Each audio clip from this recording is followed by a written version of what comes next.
یہ قرآن مجید نے 4 شرطیں لگائیں، فرمایا جس بندے میں یہ 4 خوبیاں پائی جائیں گی اسے اللہ کامیابی عطا فرمائے گا۔ مسلمان کی سوچ کے خلاف ہے یہ بات، یہ قرآن کی فکر کے خلاف ہے کہ اپنی فکر کرو، برما کے لیے، کشمیر کے لیے، فلسطین کے لیے بات نہ کرو، اپنی فکر کرو۔ یہ قرآن کی سوچ کے خلاف ہے، یہ قرآن کے پیغام کے خلاف ہے۔ اس لیے کہ اگر صرف اپنی بات ہوتی تو آمنو اور عاملوا الصالحات پہ بات ختم ہو گئی ہوتی، پھر بات آگے نہ چلتی۔ جب کہا گیا وتواصوا بالحق، حق بات کی تلقین کرنی ہے۔ اگر بات صرف اپنی ذات کی ہوتی تو ٹھیک ہو گیا تھا، نماز پڑھی، روزہ رکھا، حج کیا، ختم ہو گئی۔ لیکن میرے نبی پاک صلی اللہ تعالی علیہ وسلم نے ارشاد فرمایا، ایک بستی میں 2 3 4 نیک لوگ رہتے تھے۔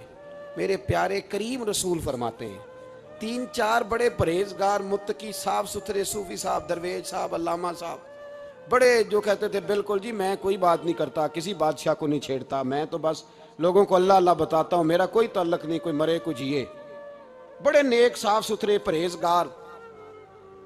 باقی ساری بستی گناہ کرتی تھی۔ نبی پاک علیہ السلام فرماتے ہیں رب کریم نے کچھ عرصے تک مہلت دی، پھر مشیت خداوندی، اللہ کا قانون حرکت میں آیا تو کہا جبریل ساری بستی تباہ کر دو، تباہ کر دو۔ اللہ مہلت دیتا ہے، مہلت دیتا ہے۔ ہم لوگ سمجھتے ہیں نہیں نہیں ہماری سیاسی چالیں صحیح چل رہی ہیں، اللہ مہلت دیتا ہے۔ رب کریم نے فرمایا جبریل انہیں تباہ کر دو، تو حضرت جبریل امین علیہ السلام نے عرض کی مولا وہاں تو تیرے 3 4 بڑے نیک بندے بھی رہتے ہیں، بڑے پرہیزگار، سچ بولنے والے، دیانتداری والے، حاجی صاحب، نمازی صاحب، صوفی صاحب، پیر صاحب، بڑے خوبصورت، ان کا کیا کریں؟ تو میرے محبوب پاک علیہ السلام فرماتے ہیں رب کریم نے فرمایا سب سے پہلے انہیں تباہ کرنا، سب سے پہلے انہیں سب سے پہلے، اور الٹ دو بستی، پہلے ان کا نمبر لگاؤ۔ یا اللہ ان کی کیا غلطی ہے؟ تو غلطی سن لیں، غلطی یہ ہے کہ انہوں نے 2 صفتیں پیدا کی ہیں، اگلی 2 پیدا کیوں نہیں کی؟ الا الذین آمنوا وعملوا الصالحات پہ روک کیوں گئے، آگے کیوں نہیں بڑھے؟ اللہ کریم نے فرمایا جبریل دیکھو نا، میری نافرمانی ہوتی رہی اور ان کے چہرے پر کبھی شکن تک نہیں آیا، لوگ میرا قانون توڑتے رہے، انہیں کبھی برا ہی نہیں لگا، گناہ دیکھ کر کبھی خیال ہی نہیں آیا بدلنے کا۔ میرے بھائی امت مسلمہ اپنے لیے تو آئی نہیں دنیا میں، نبی پاک کی اس لیے تھوڑے آئے تھے کہ پیسے کمائیں، دنیا داری کریں، جھوٹ سچ ماریں اور رخصت ہو جائیں، بچے پیدا کریں۔ یہ کام تو ہندو، سکھ، بدھ مت سارے کر رہے ہیں، تو فقط اس کام کے لیے تھوڑی آیا ہے۔ کنتم خیر امت اخرجت للناس، اللہ فرماتے ہیں میرے محبوب کے غلاموں تم بہترین امت ہو، میں نے تمہیں امتوں کے بھلے کے لیے پیدا فرمایا ہے، تمہیں لوگوں کی امامت کے لیے دنیا میں بھیجا ہے۔ اے نوجوان مسلم کبھی یہ تدبر بھی کیا تو نے، وہ کون سا گردو ہے جس کا ہے تو ایک ٹوٹا ہوا تارا؟ تو نے کبھی سوچا ہے تو کیا ہے؟ پتہ ہے تجھے؟ روزی کماؤ، روٹی کماؤ، اور اب تو بہت سارے لوگ جھوٹ کی دنیا میں زندہ ہیں، جھوٹ بولتے ہیں اپنے آپ کے ساتھ بھی، دائیں بائیں فراڈ کر رہے ہیں اپنی ذات کے ساتھ، خول بنا لیا اس میں بند ہو گئے، باہر ہی نہیں نکل۔ اپنے ملک کی سوچو، اپنی بات کرو۔ علامہ اقبال نے پتہ کیا کہا تھا؟ اقبال نے، یہ سنو جو لوگ کہتے ہیں پہلے پاکستان، برما کے مسلمان بعد میں کشمیر کے مسلمان، پہلے سنو اقبال کیا کہتے ہیں۔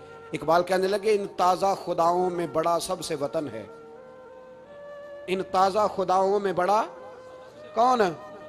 وطن کی محبت ایمان کا حصہ، اس میں شک نہیں، لیکن اگر اسلام سے پہلے وطن آ گیا تو اقبال کہتے ہیں ان تازہ خداؤں میں بڑا سب سے وطن ہے، اور جو پیرہن اس کا ہے وہ مذہب کا کفن ہے۔ فرماتے ہیں جو وطن اوڑھ لیتا ہے اس نے اپنے مذہب کو دفن کر دیا۔ سب سے پہلے پاکستان نہیں، سب سے پہلے رسول اللہ کا دین ہے، سب سے پہلے قرآن ہے، سب سے پہلے نبی پاک کا فرمان ہے، سب سے پہلے امت مسلمہ ہے۔ ان تازہ خداؤں میں بڑا سب سے وطن ہے، جو پیرہن اس کا ہے وہ مذہب کا کفن ہے۔ اور اقبال کہنے لگے قوم مذہب سے ہے، مذہب جو نہیں تم بھی نہیں، قوم مذہب سے ہے، مذہب جو نہیں، کوئی نہیں سمجھ آ رہی آپ کو میری بات؟ قوم کس سے ہے؟ پاکستانی ہونے سے، پنجابی ہونے سے، سندھی بلوچی پٹھان ہونے سے نہ، قوم مذہب سے ہے، اور مذہب جو نہیں تم بھی نہیں۔ یہ کیسے ہو سکتا ہے کہ مذہب نہ ہو اور بندہ زندہ رہے؟ یہ کیسے ہو سکتا ہے؟ بھائی کافر نے اصل میں جاگ ہی نہیں رہا، میں جاگتا ہی نہیں، میں جیب کی سوچتا ہوں، مسجد کی سوچتا ہوں، خانقاہ کی سوچتا ہوں، مدرسے کی سوچتا ہوں، دکان کی، سارا دن تو اس چکر میں لگا رہتا ہوں لوگوں کو ثابت کرنے میں کہ میں صحیح ہوں باقی غلط ہیں۔ میں تو اپنی ذات کے خول سے اٹھ ہی نہیں رہا، اور مجھے یہ اندازہ ہی نہیں کہ لیبیا سارا کٹ گیا، مصر کے ٹکڑے ٹکڑے ہو گئے، مجھے پتہ ہی نہیں کہ شام، جس کے بارے میں میرے نبی پاک علیہ السلام نے فرمایا مکے اور مدینے کے بعد اللہ نے سب سے زیادہ برکتیں ملک شام میں رکھی ہے، اور حضور نے فرمایا جس نے ہجرت کرنی ہو وہ شام جائے۔ اتنا اعلیٰ ملک سارا کٹ گیا، 4-4 ہزار لوگ ایک ایک دن میں قتل ہو گئے، پر میرا گھر آباد ہے نا، کوئی حرج نہیں، وہ کٹتے ہیں تو وہ دور ہیں، کٹتے رہے۔ فلسطین میں ہمارے ہاں معراج کی محفلیں بڑی جم کے ہوتی ہیں، سارے لوگ پڑھتے ہیں سبحان الذی اسریٰ بعبدہ لیلا من المسجد الحرام الی المسجد الاقصی۔ انہیں پوچھو روز قرآن مجید میں مسجد اقصی کا نام لینے والوں تو مسجد اقصی کہتے ہو تو تمہیں اللہ کتنی نیکیاں عطا کرتا ہے، بتاؤ تو صحیح مسجد اقصی کدھر ہے؟ اور اب تو میری طرح کے مولوی آدھی حدیث سناتے ہیں، کہتے ہیں مسجد نبی میں ایک نماز پڑھو تو 50,000 کا ثواب، حرم شریف میں پڑھو تو 1,00,000 کا ثواب۔ مولانا حدیث یہاں سے شروع نہیں ہوتی، کھولو تو صحیح کنز المال، پڑھو مسند امام احمد بن حنبل، حدیث تو یہاں سے شروع ہوتی ہے۔ میرے نبی پاک نے فرمایا مسجد اقصی میں جس نے ایک نماز پڑھی 25,000 کا ثواب، اور میری مسجد میں جس نے ایک نماز پڑھی 50,000 کا ثواب، اور اللہ کے گھر بیت اللہ جس نے پڑھی 1,00,000 کا ثواب۔ مسجد اقصی کا تو ذکر ہی چھوڑ گیا ہے، کیوں؟ وہ مسجد جس کی طرف منہ کر کے 15 سال میرے نبی پاک نے نماز ادا کی، کس نے؟ بولیے گا 15 سال تک، 2 ہجری میں 13 سال مکے میں، 2 سال مدینے میں، مسجد اقصی کی طرف جدھر منہ کر کے تیرے اور میرے رسول نماز پڑھتے رہے۔ آج وہ مسجد یہودی کے قبضے میں ہے، کئی جمعے تالا رہتا ہے، وہاں نماز نہیں پڑھنے دی جاتی۔ مجھے کیا لگے اس بات سے، میری مسجد میں تھوڑی لگا ہوا ہے۔ ایسی ہوا چلی ہے کہ ہر شخص سوچتا ہے تمام شہر جلے بس ایک میرا گھر نہ جلے۔ بھائی یہ وہ دور ہے جس دور میں ذرا سی بھی کسی شخص کو تکلیف ہوتی ہے تو عالمی میڈیا پہ بات جاتی ہے، موبائل جیبوں میں فوراً تصویریں کیش ہوتی ہیں۔ میں اور آپ، ہمارا اس قوم سے تعلق ہے جس قوم کے بچے کٹ گئے، ذبح ہو گئے، عورتوں کے پستان کاٹ کے برما کے بدھوں نے ان کے کباب بنا کے کھا لیے، چھوٹے چھوٹے بچوں کی لاشیں انہوں نے لٹکا ڈالی۔ اور یہاں میں حکومت کی کیا بات کروں، یہاں کسی سیاستدان کو مکھی کاٹ جائے تو ہمارے پھٹے آباد ہو جاتے ہیں بحث کرنے کے لیے۔ ہمارے اپنے لوگ، عام آدمی نہیں بات کرتا، عام آدمی نہیں نکلتا، عام شخص کو فکر ختم ہو گئی۔ میری بھائی سب سے بڑھ کر بہترین مسجد کے خطیب امام حسین تھے۔ مسجد نبی سے بڑی بھی کوئی مسجد ہوگی جس منبر پر رسول پاک بیٹھ کے خطبہ دیا کرتے تھے؟ اور میرے مصطفیٰ کے آستانے سے بڑا بھی کوئی آستانہ ہوگا جس کی سجادگی امام حسین کے پاس تھی؟ کہتے ہیں ہمارا کیا تعلق، ہمیں کیا لگے، جو مرضی ہوتا پھرے۔ امام علی مقام آرام سے مسجد نبی میں بیٹھے تھے، زمانہ پوری دنیا سے جاتا تھا، ہاتھ چومتا تھا، قدموں میں بیٹھتا تھا۔ اتنے بڑی عظمت والی بھی کوئی شخصیت ہوگی جس کے رگوں میں رسول اللہ کا خون دوڑتا ہے، جسے حضور اپنی زبان مبارک اس طرح وہ چوسا کرتے تھے جیسے عرب کے لوگ پیاس کے عالم میں کھجور چوسا کرتے تھے۔ اتنا بڑا بھی کچھ شخص تھا، لیکن جب دین پہ کڑا وقت آیا تو حسین نے مسجد کی خطابت نہیں بچائی، آستانہ نہیں بچایا۔ امام علی مقام نے کہا کوفہ لٹتا ہے تو لٹتا رہے، دمشق میں فساد ہوتا ہے تو ہوتا رہے، وہ ملک شام کی بچیاں رو رہی ہیں تو روتی رہیں کہ ہم پہ یزید قابض ہو گیا، میری مسجد آباد ہے، کافی ہے نا۔ امام حسین نکلے اور نکل کے کہنے لگے جنت البقیع والی جگہ پہ کھڑے ہو کہ یا رسول اللہ میں جا رہا ہوں اور آپ کے لیے جا رہا ہوں، اس لیے کہ مجھے اس شام کو بچانا ہے جس شام میں رسول اللہ کا کلمہ پڑھنے والے لوگ بستے ہیں۔ مجھے کوفہ، دمشق، مصر کے لوگوں کو بچانا ہے۔ نانا تیرے کرم کے خزینے کی خیر ہو، میں جا رہا ہوں تیرے مدینے کی خیر ہو۔ نکل کھڑے ہوئے امام علی مقام، میدان میں نکلے، کس کے خلاف؟ بولے کون تھا یزید؟ مسلمان تھا۔ اس وقت تک تو سب نے مسلمان لکھا ہے، جس نے کافر کہا شہادت امام حسین کے بعد کہا۔ جرم کیا تھا؟ میری گردن جھک جاتی ہے جب میں یہ بات کرتا ہوں، ایمانداری سے کہہ رہا ہوں، جوش خطابت نہیں۔ میری گردن جھکتی ہے جب میں یہ لفظ ادا کرتا ہوں۔ امام علی مقام اس شخص کے خلاف نکلے، سارے خطبے امام حسین کے پڑھ کے دیکھو، امام حسین نے فرمایا یزید شرابی ہے۔ شرابی مسلمانوں کا حکمران ہو سکتا؟ آپ نہ بولیں بے شک، پر بات تو سچی ہے نا۔ امام حسین نے فرمایا شرابی کو ووٹ دیا جا سکتا؟ فرمایا رنڈیوں کا ناچ دیکھتا ہے جو مجرے دیکھے، جو رنڈیوں کے ناچ دیکھے وہ مسلمانوں کا حکمران ہو سکتا؟ امام حسین میدان میں نکلے اور 18 سال کے علی اکبر سے لے کر 6 مہینے کا علی اصغر دے دیا، لیکن شرابی کو برداشت، بے حیا کو برداشت تو میں کیسے کرتے؟ دوستی قاتل سے بھی، مقتول سے یارانہ بھی، اپنی جیب سے فلیکسیں چھپوا کے ظالموں جابروں بدماشوں کو ووٹ دیتے ہو۔ امام حسین کو تیری دیگ کی ضرورت ہے جو تو 10 محرم پہ پکاتا ہے، چاولوں کی ضرورت ہے جو تو نے 9 محرم کو پکائے، ان کو اس بریانی کی عادت تھی جو تو نے پکائی ہے۔ میرے گھر میں فلاں M N A M P A صاحب آ گئے تھے، امام حسین کے گھر کے اندر یزید نے پیغام بھیجا، اس نے کہا جیسے کہو گے کر لوں گا، جتنے پیسے کہو گے دے دوں گا، جتنی مسجدیں کہو گے بنوا دوں گا، جتنے ادارے کہو گے تعمیر ہو جائے، مجھے نہ چھیڑو۔ آپ نے فرمایا نا، مسجد مدرسے اس وقت آباد رہتے ہیں جب حکمران صحیح ہوتے ہیں، اور جب حکومتیں غلط ہوتی ہیں تو پھر مساجد آباد، پھر مدارس کی آباد کاری ہو ہی نہیں سکتی۔ میں دین میں نیا رکھنا کھول دوں؟ امام علی مقام کھڑے ہوئے، پر میں کیا کروں؟ حکومت کیا کروں؟ حکومت سے کیا کہوں؟ اگر میری ملت کے اپنے جوان کے موبائل میں رنڈیوں کا ناچ ہو تو 10 محرم کو تو امام حسین کربلا میں تڑپ جاتے ہوں گے۔ اگر 9-10 محرم کو جو نکلا امام علی مقام کی بات کرنے کے لیے، وہ نوجوان اگر سگریٹ کا، شراب کا، بدماشی کا عادی ہو تو حضرت علی اصغر کہیں گے نا میری قربانی کا کیا بنا؟ وہ تو نکلے تھے عریانی اور فحاشی کے خلاف، اور اگر ملت کا جوان روز چوک میں کھڑے ہو کے لڑکیوں کو تاڑتا ہو تو حضرت علی اکبر تو اپنی قبر میں روتے ہوں گے کہ یہ اس قوم کے لیے جان دے دی جو آج یزیدی طریقوں پہ عمل کر رہی ہے، جو ساری رات گند دیکھ کے سوتی ہے، جو ساری رات بے حیائی، فحاشی اور عریانی میں لگی رہتی ہے، ان لوگوں کے لیے جان دے دی۔ اتنا ظلم ان شہیدوں کے ساتھ، اور 10 محرم کو دیگ پکا کے کہتا ہے میں امام حسین کا ماننے والا ہوں، میں امام علی مقام سے پیار کرنے والا ہوں۔ نہ بھائی، نہ دو رنگی چھوڑ کے یک رنگ ہو جا، سراسر موم ہو جا یا سنگ ہو جا، امت مسلمہ کو بیدار ہونا پڑے گا۔ امام علی مقام میدان میں نکلے، ڈٹ کے نکلے، اور امام نے فرمایا میدان میں نکل کر کہ میرا وطن مدینہ ہے، میرا وطن مدینہ ہے، پر مدینہ بعد میں، رسول اللہ کا دین پہلے۔ تو پاکستان کی بات کرتا ہے؟ امام علی مقام نے فرمایا مدینہ کی شہریت بعد میں، رسول اللہ کا دین پہلے، اور تیرے تو بچے عام سے ہیں۔ امام حسین نے فرمایا میری گود میں جو بچے ہیں وہ رسول اللہ کے نواسے ہیں، پر بچے بعد میں، نبی پاک کا دین پہلے۔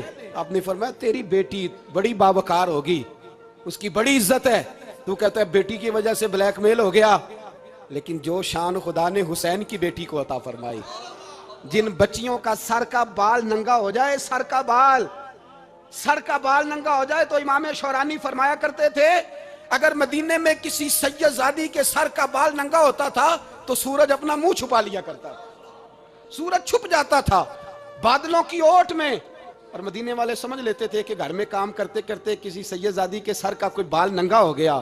ان شہزادیوں کا اتنا وقار، پر امام علی مقام نے فرمایا بیٹیوں کی فکر بعد میں، رسول اللہ کا دین پہلے رسول اللہ کا دین۔ قوم مذہب سے ہے، مذہب جو نہیں تم بھی نہیں۔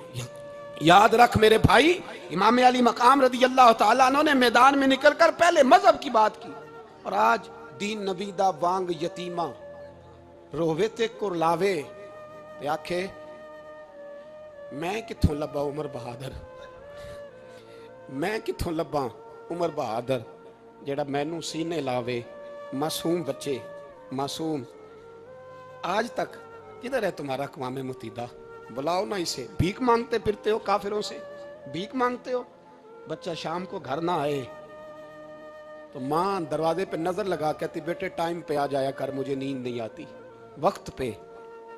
برما کی اس ماں سے بھی جا کے پوچھو جس کا بچہ پلٹ کے آیا کوئی نہیں، آیا ہی نہیں، اس سے بھی پوچھو۔ بچے نے آدھی رات کو روٹی مانگ لی تو فالج زدہ ماں، اس کو فالج تھا، وہ رینگتی ہوئی اٹھی اور اس نے اپنے لال کو روٹی پکا کے دی. باپ کہتا رہا چل چھوڑ سو جا بیٹے تیری اماں. اس نے کہا نہیں مجھے نیند نہیں آتی بیٹا بھوکا ہے. اس ماں سے بھی کبھی پوچھ, اس ماں سے جو بنگلہ دیش کے خیمے میں بیٹھی ہے, تو بی بی سی لندن کا رپورٹر کہتا ہے کہ تیری خواہش کیا ہے؟ کہتی کوئی بھی نہیں, چلو 2 دن کے بعد ہی صحیح میرے بیٹے کو ایک روٹی دے جایا کرو. روٹی مانگتا ہے مجھ سے, میں کدھر سے لاؤں؟ یہ لاوارث قوم ہے. میں حکمران سے جا کے بات کروں جب میرا اپنا نمازی مسلمان کہتا ہے پہلے پاکستان کے بچے تو پال لو؟ میرے بھائی تجھے خبر ہی نہیں. یہ تو جانا تو کبھی گنبد خضرا پہ, تو میرے مصطفیٰ نے فرمایا من ازا مسلم فقط ازانی. فرمایا جب میرا مسلمان تکلیف میں ہوتا ہے تو میں گنبد میں تکلیف میں ہوتا ہوں. مجھے درد ہوتا ہے, مجھے اذیت ہوتی ہے. پوچھ جا کے محبوب پاک سے. میرے عزیز کسی کو غم ہی نہیں ان لوگوں کا, کسی کو پرواہ ہی نہیں, کچھ سوچتا ہی نہیں ان کے بارے میں. میں اپنے گھر میں مست ہوں, آپ اپنے گھر میں مست ہیں. میرے رسول اللہ کی امت لٹ گئی ساری, جگہ جگہ تباہی.